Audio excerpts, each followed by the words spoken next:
আসসালামু আলাইকুম প্রিয় ভাই বন্ধুরা, কেমন আছেন সবাই? আশা করি সবাই খুব ভালো আছেন। আজকে আমি আমার হাতে রোপণ করা লাউ গাছ থেকে লাউ নিয়ে লাউ দিয়ে আর চিংড়ি মাছ দিয়ে দারুণ সুস্বাদু একটা সবজি তরকারি রান্না করলাম।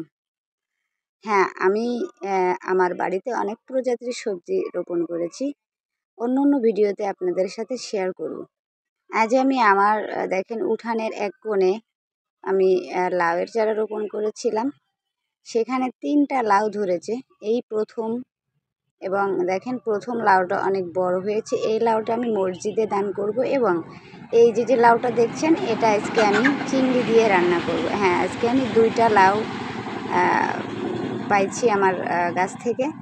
একটা আমি রান্না করার জন্য কেটে নিচ্ছি, এবং বাকিটা আমি বিক্রি করে দিয়েছি 50 টাকা, এবং এটা আমি মসজিদে দান করব, কারণ গাছের প্রথম লাউ, তাই আমার ইচ্ছা ছিল প্রথম লাউটা আমি মসজিদেই দান করব। যাই হোক, আসলে আমি যে সবজিগুলা খাই এর বেশিরভাগ সবজি আমার বাড়িতে আছে, এবং আমি অনেক প্রজাতির সবজির চারা রোপণ করেছি।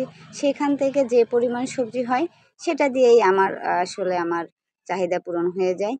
যাই হোক, পাশাপাশি তো কিছু কিছু বিক্রিও করা যায়। আমি দেখেন আমার সবজিটা কিভাবে রান্না করতেছি। এই তরতাজা সবজি যে কারোরই পছন্দ। এটা খেতে সবাই খুব পছন্দ করবে আশা করি। আমি প্রথমে একটু পেঁয়াজ আর রসুন কুচি হালকা ভেজে লাল করে উঠিয়ে রাখলাম। এখন আমি চিংড়িগুলা একটু অল্প করে ভেজে নেব। কিছুক্ষণ ভেজে নিয়ে তারপর আমি লাউয়ের সবজিটা রান্না করব। চিংড়ি আমি একটু হলুদ লবণ মেখে দিয়েছি, এবং সাথে কাঁচামরিচটা অ্যাড করে দিয়েছি। বন্ধুরা, আমরা বাড়ির পাশে, উঠানের পাশে বা পুকুরের পাড়ে অল্প পরিমাণে জায়গা ফেলে না রেখে নিজেদের মতো করে সুন্দর সুন্দর করে অনেক প্রজাতির সবজি চারা রোপণ করতে পারি, এবং সেখান থেকে যে পরিমাণ সবজি আসবে আসলে নিজেদের বাড়ির সবজির যে স্বাদ, তরতাজা সবজি, এটা খেতে আসলে অনেক সুস্বাদু হয়। আসলে আমরা যারা গ্রামে থাকি, যাদের আশেপাশে একটু কিছু জায়গা আছে, আর আমার গাছ লাগাতে খুব ভালো লাগে। দেখেন আমি আমার লাউটা কিছুক্ষণ ঢেকে একটু নাড়াচাড়া করতে করতে আমার লাউ থেকে কতটা পানি গলেছে, কারণ তাজা লাউ একবারে গাছ থেকে নামিয়েই আমি রান্নার জন্য নিয়ে নিয়েছি। এটাতে একটু কষানোর জন্য মোটেই পানি প্রয়োজন হয় নাই। আমি এখন একটু, যখন পানিটা পুরো শুকিয়ে গেছে, তখন আমি অল্প পরিমাণে একটু পানি অ্যাড করে দিলাম আমার ঝোলের জন্য।